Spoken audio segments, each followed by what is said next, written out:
Crime branch report रे एक बड़ खुलासा होईची। वरिष्ठ आईपीएस दयाल गंगवार पदर अपव्यवहार करुथिले।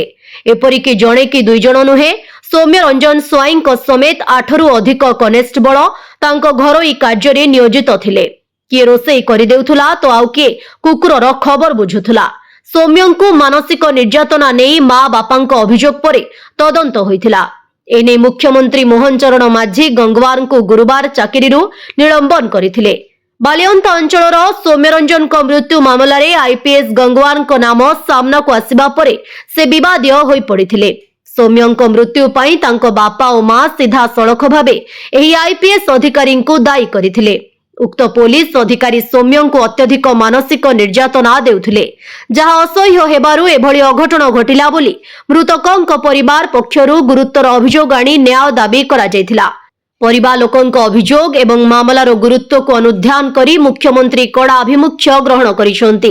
प्राथमिक तथ्य को आधार करी मुख्यमंत्री तुरंत गंगवार को सस्पेंड करने को निर्देश देथिले। सूचना योग्य गंगवार हेउछंती 1998 बैच आईपीएस ऑफिसर। निकटरे गृह विभाग ओएसडी भाबे तांको बदली होइथिला।